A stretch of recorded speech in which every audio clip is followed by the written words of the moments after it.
Hello, fellow travelers of pure, beautiful consciousness that you are.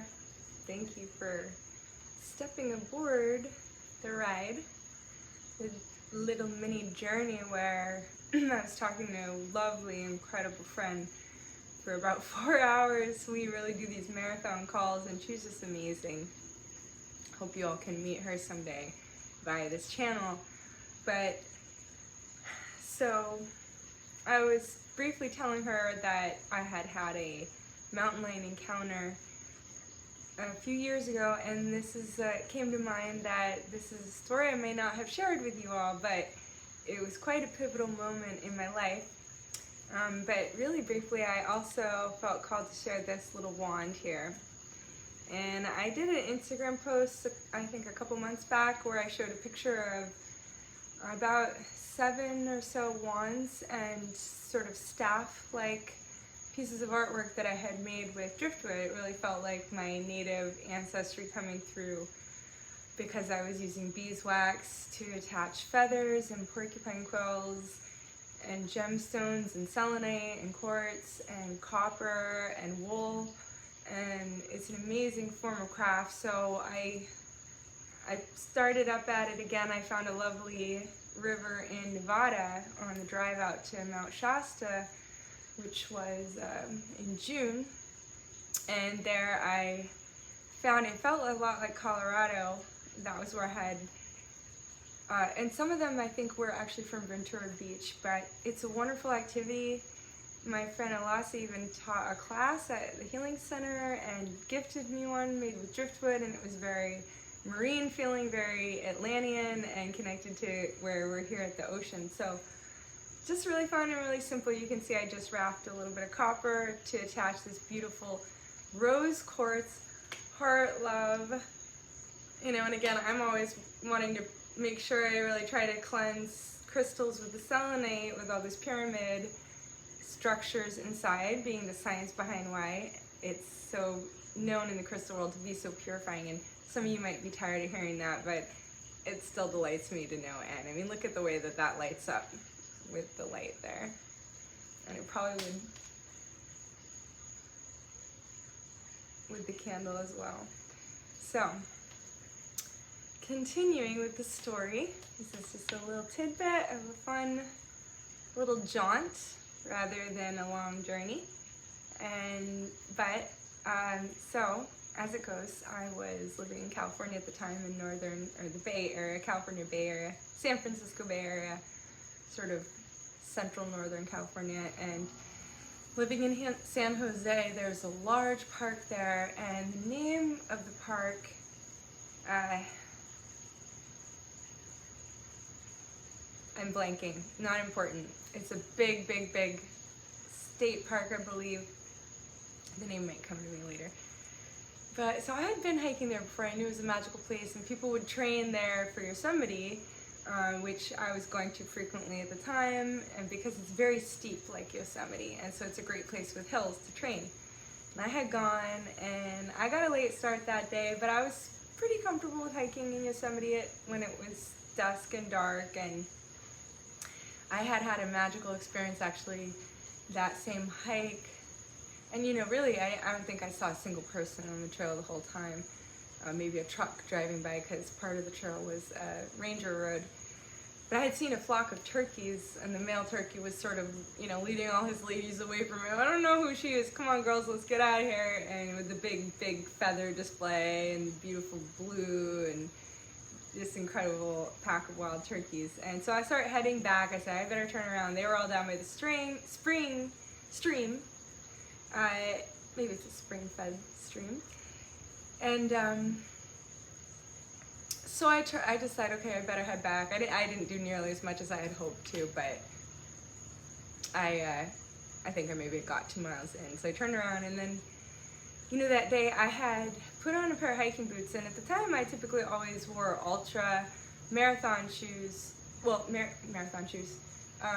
Marathon runners commonly wear ultras because they're ultra light and they are zero drop, meaning that your heel is in line with the ball of your foot. So you're not like, your back's not correcting because of some kind of artificial heel. Like if we're barefoot, it's flat. So I would do like 20 miles or more in Yosemite with at least, mile or more of elevation gain and descent, and would do long treks, solo treks on my own, like, 12 or more, 15 hours or more with small amounts of food, and I'd bring a water filter. So I was pretty, and I trained with Northern Outdoor Leadership School and wilderness survival and all kinds of things. So I'm pretty comfortable in those environments. But that day I said, why don't I wear these hiking boots? I have these hiking boots, I never wear them, they gotta get used, But it wasn't really normally my style, but I said, I'll wear these big clunky, they were like waterproof, Keen, like really good quality, really comfortable. I just preferred my super light running shoes most of the time. So I got these big clunky boots, and it had gotten a little dark, but I was again accustomed to hiking at night, and I would have my night vision activated, as I would say it. And I was like, I don't need to turn on my light yet, I can see just fine. I would allow my eyes to vision, because I like to keep that kind of strength in my eyes solid, where the eye muscles can adjust like that with the shifting light. So I'm stomping, clunk, clunk, clunk, really big, heavy boots. And then all of a sudden I hear this growl, like the most, like, just like a loud mountain lion roar.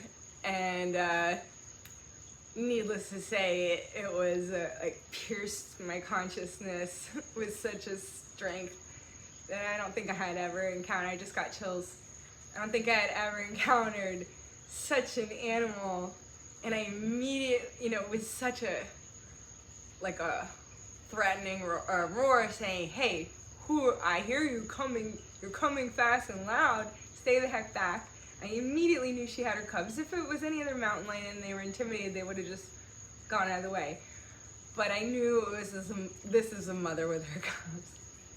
So I had, out in California, there are mountain lions and bears, and so being in that environment, I had learned from Yosemite about, bear education and mountain lion. I had learned about that sort of thing. So I know that you're supposed to stand your ground. So I immediately said, okay, well, I have to project strength. So I definitely stopped in my tracks, and may have already started backing up by then, but I yelled out and I said, hey, I was like, I gotta let her know that, who I am, right? And just out of my own protection. But then when she responded, it was more guttural, more frenzied. Like if you've ever heard cats, I'm sure a lot of you have heard cats fight and what that sounds like when their throats make those noises. So she started to do, so she said, she was basically telling me, oh no, I don't know who you think you are. Like, do you know who I am? And then I was like, okay, she's not messing around, but I was like, at least it was like, we got to that point. And so I backed off. But this is known as a major activation. I found out after the fact. I did back off. I did call the ranger. I called my partner at the time. So I backed off. I'm looking for some kind of stick just to make sure if I need to protect myself, so it feels good. I got the flashlight on at that point on my cell phone, so that she can see me. And I'm looking, it's all these weak branches just falling apart from some like decaying, I don't know, some kind of conifer. There's all these weak branches. I'm not finding anything, but I kept talking on the phone, whether to the ranger's office or to my partner, and I wanted her to know where I was and that I was staying there and I had the light. And after about 45 minutes, so this was a dirt road that led back to the parking lot. And to the left of that road, where I encountered them, because I was piecing all this together afterwards, was a spring. And I had seen the sign on the way in. And so I just intuitively, I might have put this together after, but the fact that she had brought her cubs to drink at the spring at dusk, and now it was dark and now they were going back. It was just so clear after I was sort of putting things together. And part of what helped me piece that together was the fact that after 45 minutes had passed, I heard chirps that the cubs make, these beautiful, sweet little chirping sounds. So I could hear them at a 90-degree angle to the right from where I had initially heard the mother letting out her, I think it's called a death cry. I really need to look into it because it's a known activation. I think it's indigenous knowledge, it's Native Americans.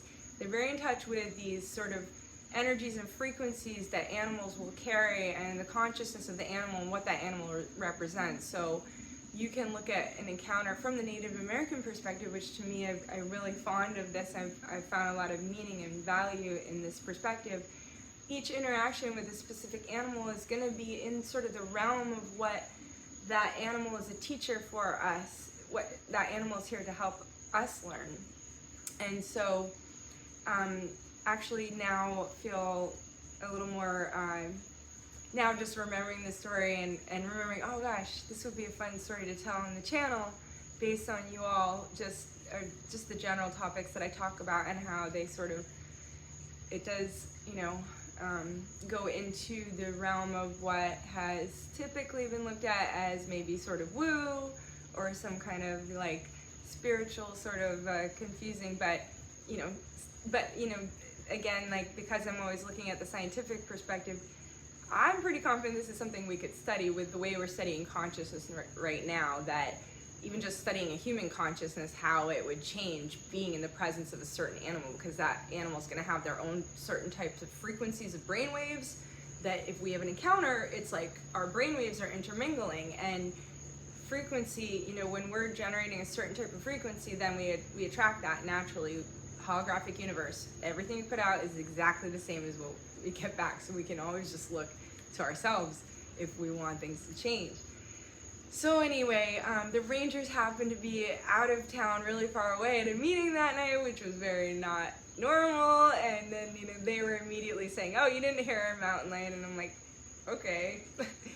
It's just funny. I think they're really wanting to protect them because they're yeah, they're really, and I found out that park, it's I'm really trying to remember that. I know I thought it starts with an L. It's like a Lewis.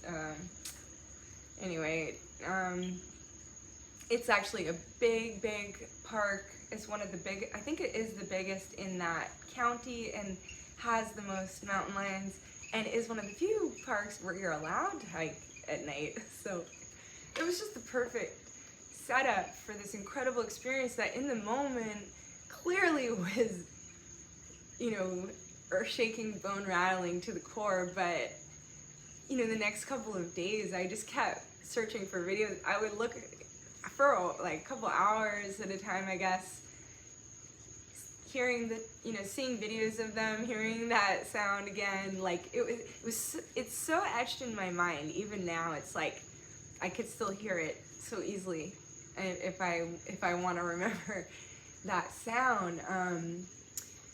But yeah, talk about a strong plasma vortex and using her throat chakra to communicate something in an extremely powerful way. So I do feel it was an activation. It was a few months before my life dramatically shifted in many ways, as many people did, and around June of 2020. But this was in, I think, around February, I want to say. I really think it was right around that time. And so that is my mama mountain lion encounter. And if I did share this story somewhere in the archives and you've already heard it, well then hope that this was a little bit of more of a colorful version for you. And so yeah, I'm just gonna keep this one short. I'm really just enjoying this. I'm so grateful for you all, and thank you again, and take care. We'll talk soon.